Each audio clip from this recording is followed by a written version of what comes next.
Good morning student, आपका स्वागत है मेरे चैनल शॉर्ट 10 पे। मेरा नाम है किशन साहब। हम some application of trigonometry class 10 chapter 9 exercise 9 कर रहे हैं और उसका छठा क्वेश्चन कर रहे हैं। 5 क्वेश्चन हम अब तक डिस्कस कर चुके हैं। जो बच्चे पहली बार चैनल पर आए हैं उनको मैं बता दूं कि इससे पहले वो पांचों वीडियो जाके देखो, तभी अच्छे समझ में आएगा। ठीक है, तो नेक्स्ट क्वेश्चन स्टार्ट करते हैं। क्या कह रहा है ये देखो। A 1.5 metre tall boy is standing at some distance from a 30 metre tall building. मतलब ये बिल्डिंग है, कितने की है ये? 30 मीटर की। बिल्डिंग की नाम लिख देते हैं ए बी। ये 30 मीटर की है पूरी बिल्डिंग, ए से बी तक। ठीक है, और यहाँ कहीं पे एक लड़का खड़ा है, मतलब यहाँ कहीं पे एक लड़का खड़ा है ये, और इसकी हाइट कितनी है? इसकी हाइट है 1.5 मीटर। ठीक है, the angle of elevation from his eyes to the top of the building increases from 30 degree to 60 degree. तो जैसे जैसे ये बच्चा इस बिल्डिंग की ओर जा रहा है, इस बिल्डिंग की ओर ऐसे, तो उसका एंगल ऑफ एलिवेशन कितना हो रहा है? एंगल ऑफ एलिवेशन उसका इंक्रीज हो रहा है। मतलब यहां से उसने देखा तो ये एंगल ऑफ एलिवेशन का बनता है जब हम कोई चीज नीचे से ऊपर देखें, मतलब ऊपर की ओर ऐसे। तो ये वाला एंगल, जो ये वाला है ना, तो एक ये जाएगा, एक ये, तो ये वाला जो एंगल बनेगा, तो ये एंगल कितना है? 30 डिग्री। ठीक है, कितना है? 30 डिग्री। और जब थोड़ी सी डिस्टेंस पे चला गया ये, तो मतलब ए बी, यहां पे लिख लो सी, और थोड़ी सी डिस्टेंस पे गया ये डी। तो डी से उसने फिर देखा, तब एंगल ऑफ एलिवेशन कितना हो गया? यहां से खड़ा होकर जब उसने देखा तो एंगल कितना हो गया ये? 60 डिग्री। तो हमसे क्या कह रहा है कि वॉक, ये मतलब सी से डी तक वो कितनी दूरी चला, वो हमें वो डिस्टेंस निकालनी है। ठीक है, ध्यान से करेंगे, बहुत ही शानदार दमदार क्वेश्चन है। बच्चे इसको गलत कर देते हैं। इसमें कंसेप्ट क्या है? सबसे पहला कंसेप्ट ये है कि भाई जब भी हम बिल्डिंग की ओर, मतलब सी से, यहां पे एक काम करो, यहां पे डी ले लो और यहां ले सी ले लो। तो जब भी हम डी से बी की ओर जाएंगे, मतलब डी से बी की ओर, ये बिल्डिंग है, तो बिल्डिंग की ओर जाएंगे तो एंगल ऑफ एलिवेशन क्या होगा? बढ़ेगा। और जब भी हम बी से डी की ओर, मतलब पीछे जाएंगे, मतलब बी से दूर, बिल्डिंग से दूर जाएंगे, तो एंगल ऑफ एलिवेशन क्या होगा? घटेगा। ये कंसेप्ट है, नोट डाउन करिए, कहीं लिख लेना, बहुत प्यारा कंसेप्ट है। अब हमें क्या कह रहा है कि ये कह रहा है टुवर्ड द बिल्डिंग, और ये मतलब हमें सी से डी तक डिस्टेंस निकालनी है। ठीक है, तो एक काम करते हैं, बच्चे को खड़ा कर लेते हैं यहाँ कहीं पे ये बच्चा खड़ा है। ठीक है, और ये हाइट इसकी कितनी है? ये हाइट मान लेते हैं बच्चे की, ये 1.5 मीटर। कितनी है? 1.5 मीटर। ठीक है, अब करेंगे कैसे? ध्यान से, हमें सीडी निकालना है। तो एक काम करते हैं, बीडी निकाल लूं मैं, बीडी में से बीसी को माइनस कर दूं तो सीडी बचेगा। ये चीज समझ में आई कि नहीं भाई? मैं यहाँ पे लिख देता हूँ, मुझे निकालना है सीडी। तो मैं ये लिख सकता हूँ, पहले ये देखो, तो यहां से मैं ये लिख सकता हूं, DB equal to DC plus CD, और यहां से मुझे सीडी निकालना है। तो सीडी निकालना है तो क्या आएगा मेरे पास? डीबी माइनस बीसी, या सीडी एक ही बात है। तो बीसी बीडी में से मैं सीबी को माइनस कर दूं तो ये आएगा। बिल्कुल सर, ये कैसे निकालेंगे? देखो, बहुत बढ़िया कंसेप्ट है। दो अननोन है, दो इक्वेशन बनेगी, मतलब दो ट्रायंगल चाहिए। दो ट्रायंगल कैसे? एक छोटा ट्रायंगल ले लेते हैं, ए बी सी। तो in triangle A B C, in triangle A B C. अब ध्यान से देखो, ध्यान से देखना। ठीक है, तो एक काम करते हैं, ये डिस्टेंस मुझे पता नहीं, तो इसको मैंने क्या मान लिया? x मान लिया, और इसको मैंने इतने को y मान लिया। ठीक है, और पूरा क्या हो जाएगा? ये पूरा x प्लस वाई हो जाएगा। सिंपल सी बात है, पूरा x प्लस वाई हो जाएगा। ध्यान से देखना बच्चा। ठीक है, इसी में कंसेप्ट है। सर हाइट कितनी लेंगे? देखो, सबसे बड़ी गलती बच्चा ये करेगा, जब भी ऐसा कुछ दिया हो तो हाइट हम लेंगे ये वाली हाइट, बिल्डिंग की हाइट। मतलब यहां पे लिख ले बिल्डिंग हाइट। तो बिल्डिंग की जो हाइट होगी वो क्या होगी? वो 30 माइनस बच्चे की जितनी लंबाई होगी उसको माइनस कर देंगे। तो 1.5 माइनस करेंगे तो ये कितना आएगा? 28.5, और इसको मैं पॉइंट में लिख सकता हूं तो क्या आएगा? ये आएगा 57/2। ये मैंने क्यों किया? ताकि कैलकुलेशन में इजी पड़े। अब ध्यान से देखना, अब मैं क्या कर रहा हूं? अब मैं ले रहा हूं ट्रायंगल एबीसी दिया। ठीक है, ट्रायंगल एबीसी। तो ट्रायंगल एबीसी में मुझे क्या पता है? तो भाई ये मेरी पूरी हाइट कितनी हो गई? ये हो गई 28.5 मीटर। ठीक है, मतलब बिल्डिंग की ये हाइट होगी। मुझे परपेंडिकुलर पता है थीटा से, और बेस, तो बेस निकाल लूंगा। तो बेस और परपेंडिकुलर किस में आते हैं? tan थीटा में। तो मैं क्या लगा रहा हूं? tan theta equal to P upon B. tan कितना है? tan 60, तो मतलब थीटा मतलब tan 60, और परपेंडिकुलर कितना है मेरे पास? ये रहा 28.5, और इसको क्या लिख सकता हूं मैं? 57/2। तो मतलब 57/2 अपॉन में बेस कितना है मेरे पास? x। ठीक है, तो ये अकेला है, इसके नीचे कुछ नहीं है तो 1 आ जाएगा। तो यहाँ tan 60 कितना होता है, tan 60 होता है √3, तो यहाँ से कितना आ जाएगा 57/2x। ठीक है, अब इसको फर्दर सोल्व करेंगे तो x इक्वल टू, इस x को मैं इधर भेज दे रहा हूं और 3 को इधर, तो x इक्वल टू 57/√3 इंटू 2। ठीक है, अब ध्यान से देखना, यहां तक समझ में आ गया, यहां तक समझ में आ गया तो हमारा काम हो गया। अब ध्यान से देखो, ध्यान से देखना बच्चे लोग। ठीक है, तो x ये रहा, अब मेरे पास भाई √3 तो मतलब रूट में आंसर नहीं होना चाहिए, तो इसको मैं रेशनलाइज कर देता हूं। तो 57/2 को मैंने ये रखा और यहाँ पे भी इंटू √3 ऐसे ही रहा, और मैंने क्या किया ध्यान से देखो, √3 से मल्टीप्लाई और √3 से ही डिवाइड। क्यों किया मैंने, ताकि ये पूरा पूरा हट जाए। ऊपर कितना आ गया 57/3 और नीचे कितना आ गया 2 इंटू 3, √3 मिलके ये वाले √3 मिलके पूरा पूरा 3, तो ये इससे कट जाएगा 19 वाली में। तो x इक्वल टू कितना आ गया मेरे पास 19/2 √3, तो ये तो मेरी x आ गई। अब इसी तरीके से अगर मैं y निकाल लूं तो मेरा काम हो जाएगा बिल्कुल। तो अब अगली सिचुएशन में आ जाओ, इन ट्रायंगल कौन सा ले रहा हूं मैं, ABD, बड़े वाला triangle, in triangle ABD same वही लगा दूं मैं tan थीटा, तो tan theta equal to perpendicular कितना है AB, tan theta equal to P/B, और इसको क्या लिख सकता हूं मैं AB/DB। ठीक है, यहां तक क्लियर है। तो tan थीटा ऐसे ही रहा, मतलब tan कितना, थीटा कितना है यहाँ पे 30 डिग्री, परपेंडिकुलर कितना है 28.5, जिसको मैं क्या लिख सकता हूं 57/2, अपॉन में dB कितना है मेरे पास x प्लस वाई। ठीक है, तो dB कितना हो जाएगा मेरे पास x प्लस वाई।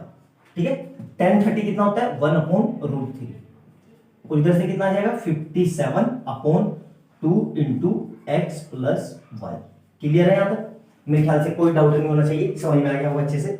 अब ये मिटा देता हूं। ठीक है, चलो इसको मिटाता नहीं हूं, यहां तक आपने लिख लिया होगा, इसी को आगे फर्दर सोल्व करता हूं। ठीक है, ध्यान से अब इसको सोल्व करते हैं। तो यहां से कितना आ जाएगा 2 into x plus y equal to 57, और ये √3 कहां चला जाएगा मल्टीप्लाई में, यहां तक क्लियर। तो यहां से कितना आ जाएगा मेरे पास x plus y equal to 57√3/2। और मुझे तो लेकिन क्या चाहिए था भाई, मुझे तो सिर्फ x y चाहिए, y, तो y निकालने के लिए क्या करेंगे, तो y equal to 57√3/2 minus x, ये कर देंगे, क्योंकि मुझे तो सिर्फ ये डिस्टेंस चाहिए ना CD, तो y है नहीं है, तो अब यहाँ पे x की वैल्यू रख दो, बस सोल्व हो गया। यहाँ पे तो y क्या था हमारा CD, तो 57√3/2 माइनस x कितना है, x ये रहा 19√3/2। अब देखो इसको सोल्व कर लेते हैं। हमें पता है कि जब भी भाई डिनोमिनेटर सेम हो तो न्यूमरेटर सीधे सीधे ऐड या सब्ट्रैक्ट हो जाते हैं। तो CD इक्वल टू कितना आ जाएगा 57√3 माइनस 19√3/2। तो यहां से कितना आ जाएगा 57 38√3/2, और इसको काट देंगे फिर से, तो CD कितना आ जाएगा 19√3 मीटर।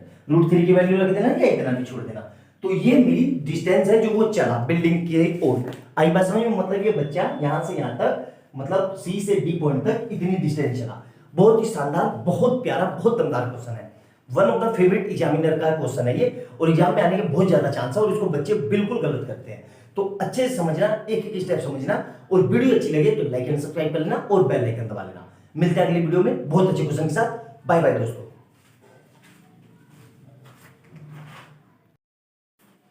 क्वेश्चन नंबर 7 देखेंगे एनसीईआरटी टेक्स्ट बुक का, सम एप्लीकेशन ऑफ ट्रिग्नोमेट्री। बहुत प्यारा और शानदार क्वेश्चन है, बिल्कुल अच्छे से समझेंगे, एक एक स्टेप समझेंगे क्या कह रहा है।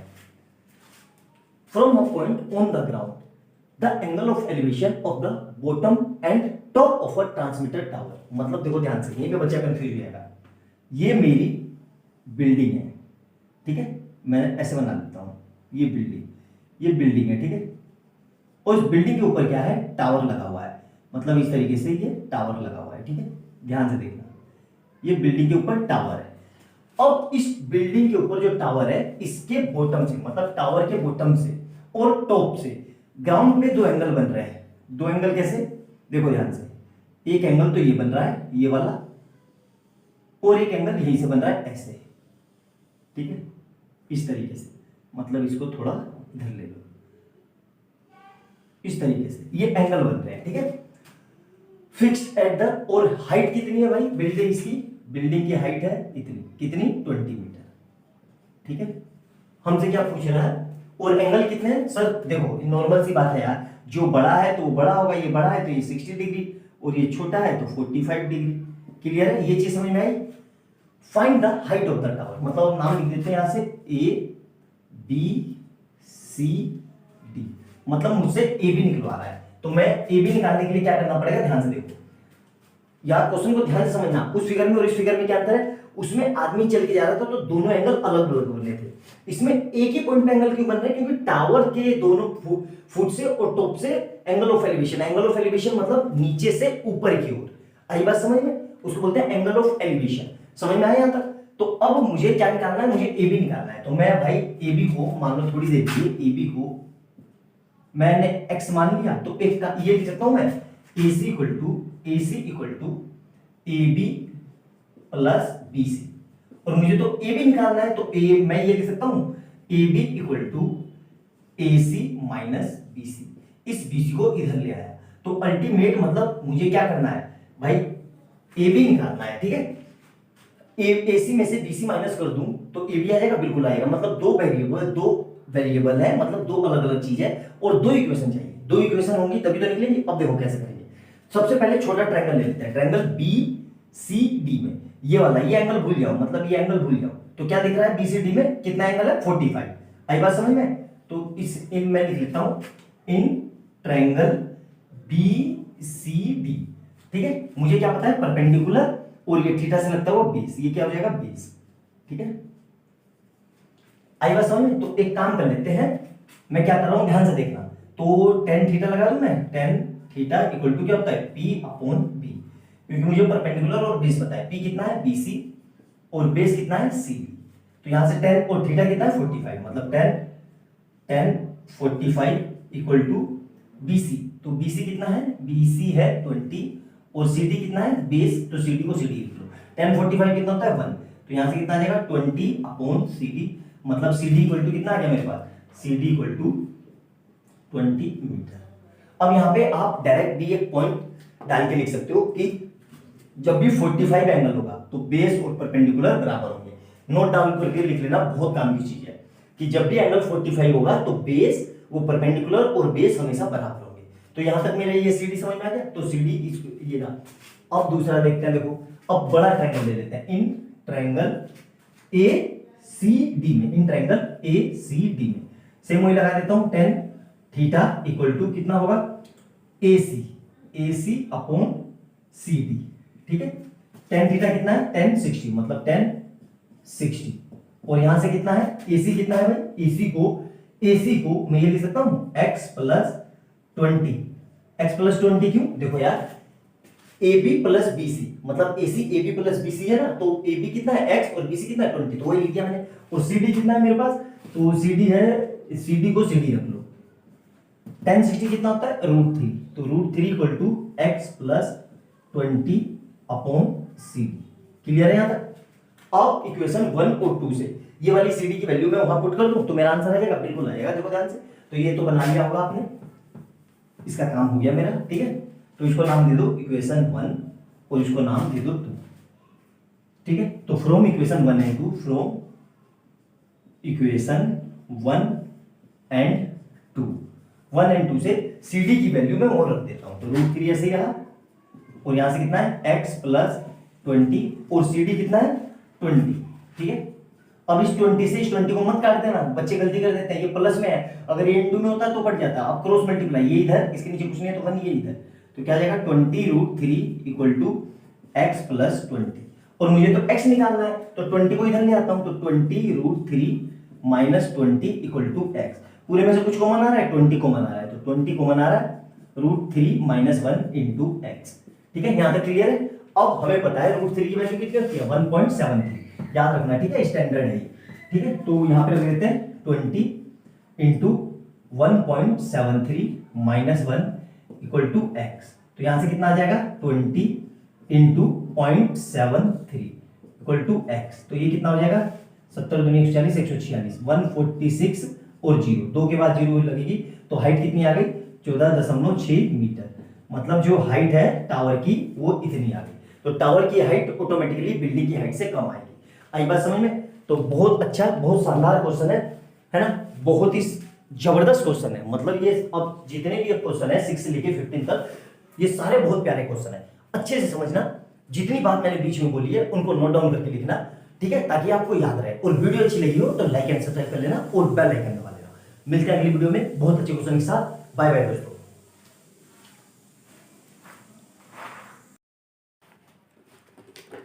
गुड मॉर्निंग दोस्तों, आपका स्वागत है मेरे चैनल शॉर्ट टाइम पे। हम एनसीईआरटी टेक्स्ट बुक की एक्सरसाइज 9 कर रहे हैं। चैप्टर का नाम है सम एप्लीकेशन ऑफ ट्रिग्नोमेट्री। अब तक हम 7 क्वेश्चन कर चुके हैं, उसी में क्वेश्चन नंबर 8 देखते हैं। ठीक है, क्या कह रहा है? Of statue 1.6 metre tall stand on the top of a pedestal. Pedestal मतलब ऐसे मान लो कि वो सड़क के चौराहे पे जो बिल्डिंग खड़ी रहती है ना, वो मूर्ति खड़ी रहती है उस तरीके से। तो इस तरह से कोई बिल्डिंग है या पेडेस्टल मान लो, ये पेडेस्टल है, पेडेस्टल और इसके ऊपर एक टावर खड़ा है। ये टावर खड़ा हुआ है, ठीक है, ये इस तरीके से ये टावर है, ठीक है, इसके ऊपर ये टावर खड़ा हुआ है, ठीक है। Pedestal from a point the angle of elevation of the top of the statue. ये स्टैचू है, स्टैचू का टॉप, स्टैचू के टॉप से ये एंगल ऑफ एलिवेशन यहाँ पे कहीं बन रहा है, कितने डिग्री का?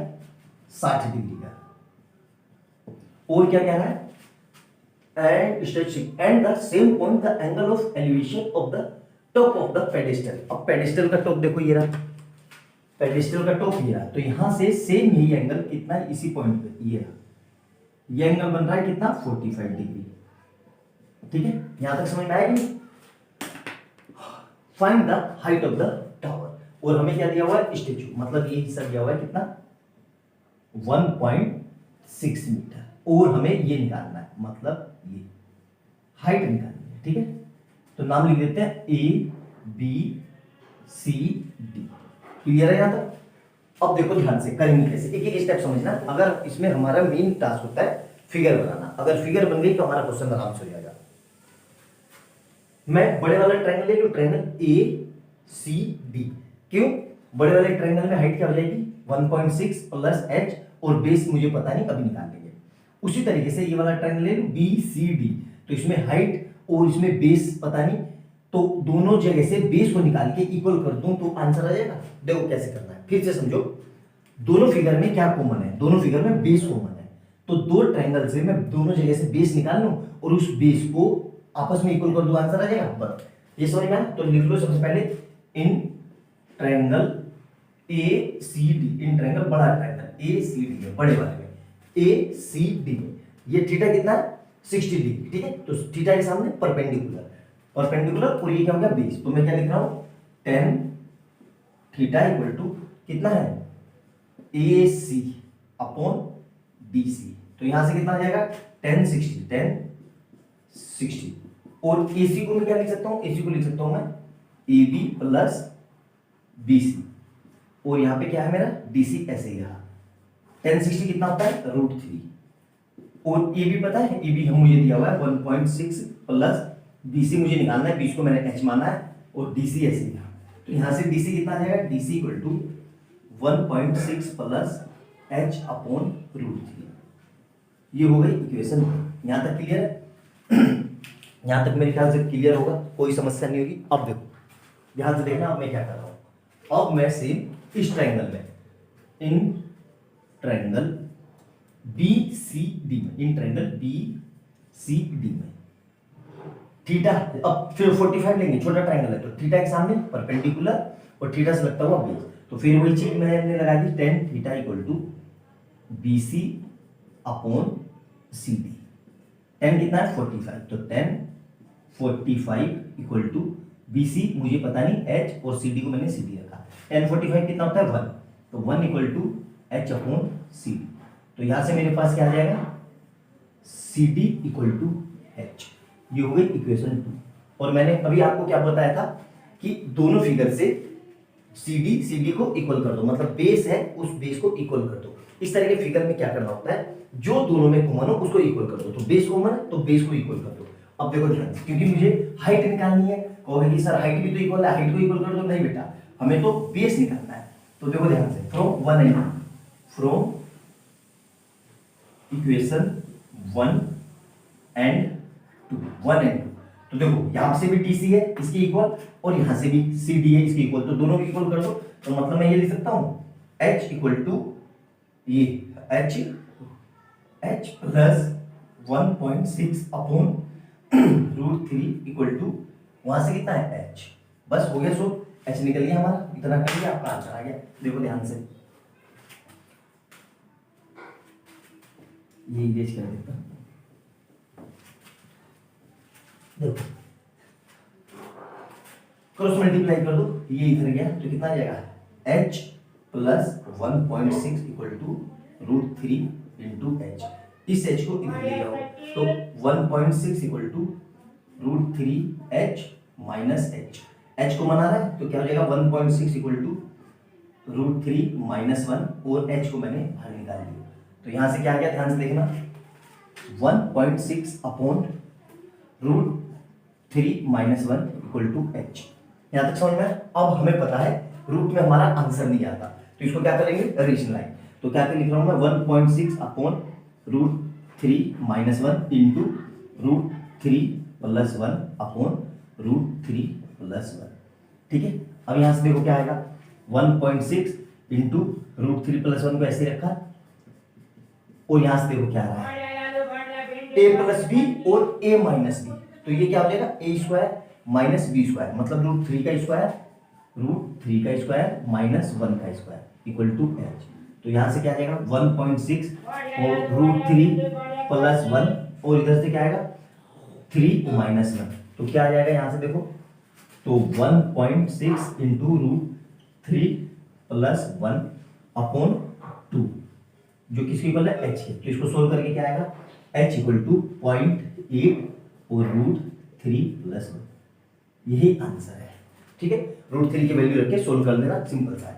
तो देख लिया मैंने कितना बेहतरीन क्वेश्चन है और कैसे मैंने स्टेप बाय स्टेप समझा और अच्छे से किया। वीडियो अच्छी लगे तो लाइक एंड सब्सक्राइब कर लेना और इससे पहले जो मैंने 7 वीडियो बनाए हैं उनको भी जाके देखना। मैं आपको वादे के साथ बोल सकता हूँ कि इससे बढ़िया सॉल्यूशन आपको कहीं नहीं मिलेगा, इतने अच्छे से किसी ने नहीं करवाया। एक बार प्लीज जाके देखो, आपको पता चल जाएगा कि मैंने कितने अच्छे से स्टेप बाय स्टेप करवाया है। ठीक है, मिलते हैं अगली वीडियो में बहुत अच्छे क्वेश्चन के साथ। बाय बाय दोस्तों।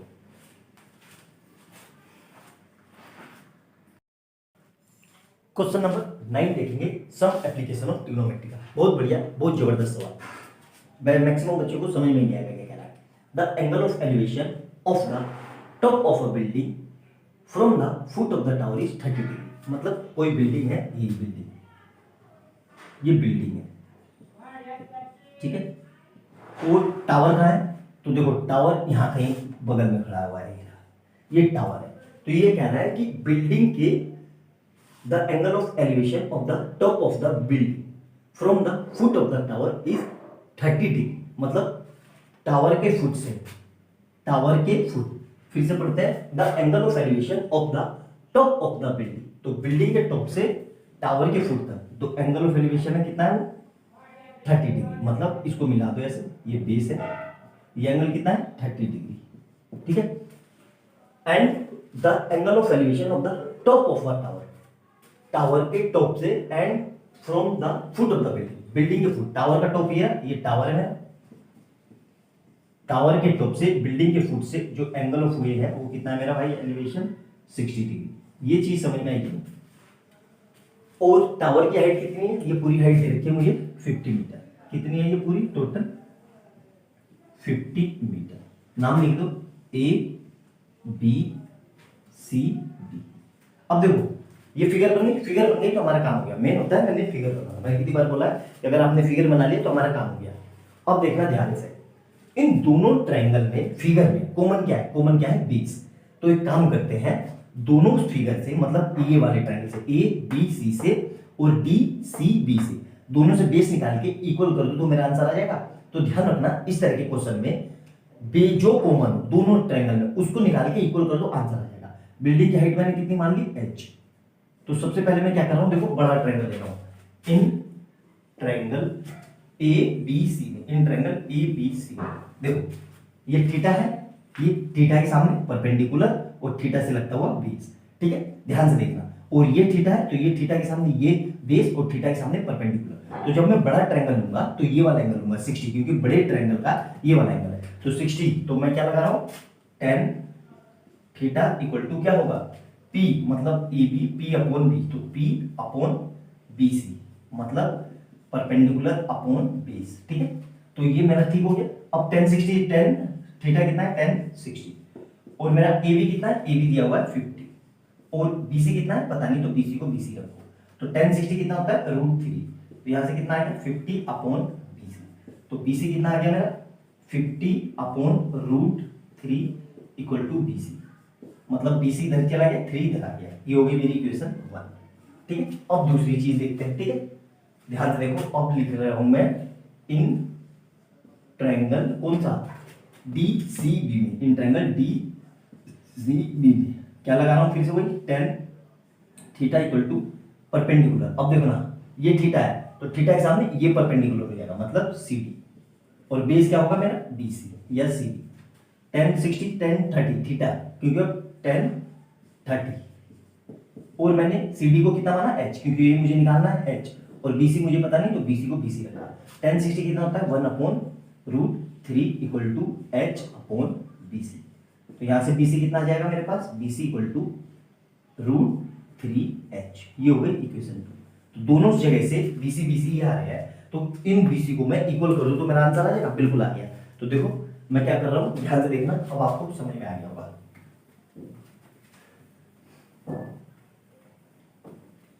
From equation 1 and 2, from equation 1 and 2, तो देखो ये BC इसके इक्वल और ये BC इक्वल इसके इक्वल, मतलब ये दोनों आपस में इक्वल हो जाएंगे, बिल्कुल हो जाएंगे। तो क्या लिखा, मैं लिख रहा हूं मैं 50 upon √3 equal to √3 upon H, यहां तक आ गया।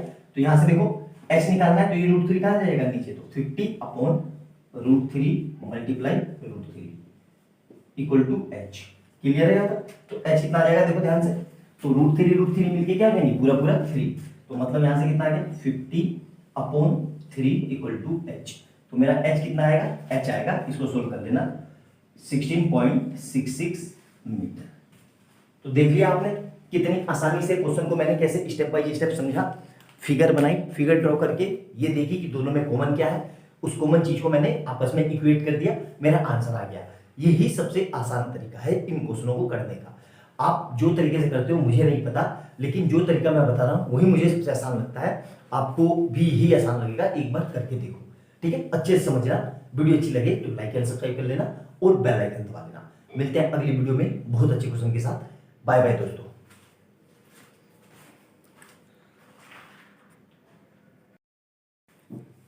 क्वेश्चन नंबर 10 देखेंगे, एनसीईआरटी टेक्स्ट बुक का chapter 9 some application of trigonometry का। बहुत प्यारा और यूं बोल सकते हैं एग्जामिनर का ऑल टाइम फेवरेट क्वेश्चन है ये।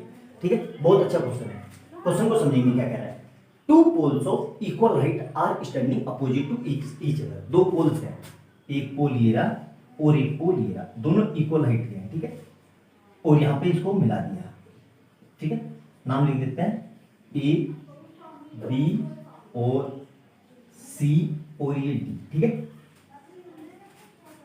Side on the road which is 80 metre wide. जो रोड है ये कितनी है, 80 मीटर की, ये है 80 मीटर की रोड। ठीक है, from a point between that, इन दोनों के बीच में कहीं कोई पॉइंट है, ये कोई पॉइंट ले लिया। ठीक है, ये कोई पॉइंट ले लिया। The road, the angle of elevation of the top of the poles are 60 degree and 30 degree. Find the height of the poles and the distance. मतलब यहां कहीं पे ये एंगल है, ये एंगल है 60 डिग्री और ये एंगल है 30 डिग्री। ठीक है, ये कोई पॉइंट मान लेते हैं O। ठीक है, तो वो क्या कह रहा है कि मुझे हाइट निकालनी है दोनों की और डिस्टेंस निकालनी है। तो सपोज करो इस डिस्टेंस को मैंने x माना, तो ये डिस्टेंस कितना हो जाएगा, ये वाला 80 माइनस x। ये चीज समझ में आएगी। सबसे जरूरी चीज ये है भाई, देखो 100 रुपए आपके पास, मैंने कहा 100 रुपए में से 40 मेरे पास है, तो आपके पास कितने हुए, आप सीधा बोल दोगे 60। कैसे निकालना आपने, देखो सिंपल था, 100 माइनस 40 तो इक्वल टू 60।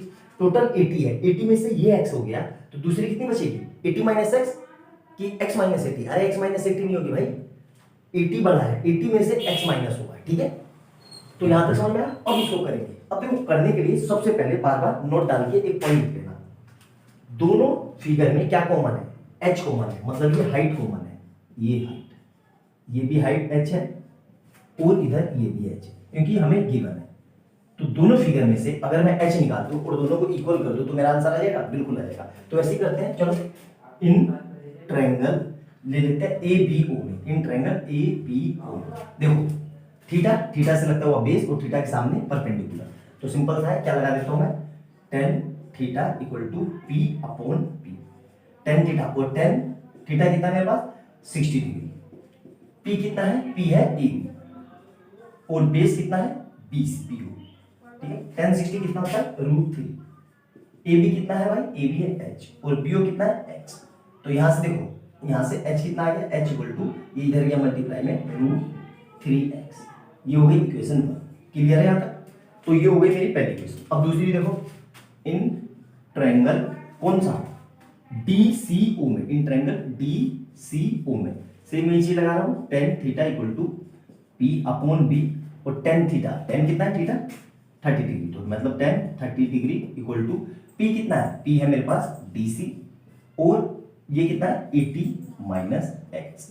तो यहां से सोल्व करेंगे तो tan 30 कितना होता है 1 अपॉन √3 इक्वल टू DC कितना है, DC है h और ये कितना है 80 माइनस x।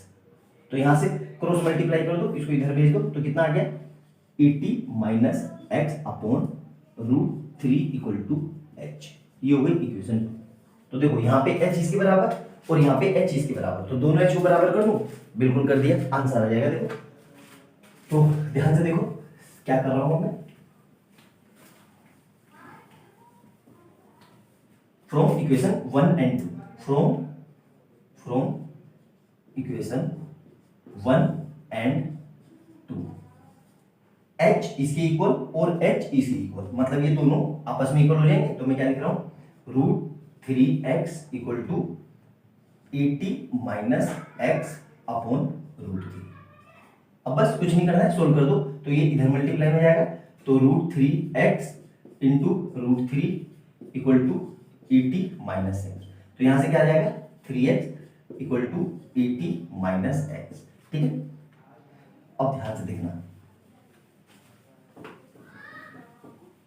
ठीक है, यहां देखो ध्यान से, तो ये कितना आ जाएगा, इस x को इधर ले आओ, तो 3x plus x equal to 80, तो यहां से कितना आ जाएगा 4x इक्वल टू 80, तो x इक्वल टू 80 अपॉन 4, मतलब ये कट गया तो कितना आ जाएगा 20, ठीक है। मतलब x कितना आ गया 20, मतलब ये डिस्टेंस कितनी आ गई, तो देखो मेरे पास BO कितना आ गया, BO इक्वल टू 20, तो OC कितना निकलेगा मेरे पास, OC, तो ये कितना है मेरा 80 माइनस x और यही तो मेरा x है, तो यहाँ पे रख दो, तो OC इक्वल टू 80 माइनस 20 मतलब 60 मीटर। तो ये मेरी दोनों के बीच की डिस्टेंस है कि भाई एक 20 मीटर है और एक 60 मीटर है। यहां तक क्लियर है। अब हमें क्या निकालना है भाई, सर हमें तो h भी निकालना था, तो देखो h क्या कर रहे हैं, h कितना है, h कितना था हमारे पास, h था मेरा h equal to √3 into x और x कितना आया मेरा 20, तो h इक्वल टू √3 इंटू 20, तो h इक्वल टू कितना आ जाएगा मेरे पास 20 √3 मीटर। तो ये मेरी हाइट क्या है। तो देख लिया आपने मैंने कैसे स्टेप बाय स्टेप क्वेश्चन को पढ़ा, फिगर ड्रॉ करी, फिर समझा कि कैसे कैसे क्या क्या करना है और मैंने कैसे क्वेश्चन को सोल्व कर दिया। आप भी एग्जाम में ऐसे कर सकते हो, आराम से बस तसल्ली से एक एक स्टेप देखना, वीडियो को अच्छे से समझना, क्या मैंने कहा है एक एक पॉइंट लिखना और उसको नोट डाउन करना और अपने से सोल्व करने की कोशिश करना, बिल्कुल आराम से सोल्व हो जाएगा। ठीक है, मिलते हैं अगली वीडियो में बहुत अच्छे क्वेश्चन के साथ। बाय बाय दोस्तों।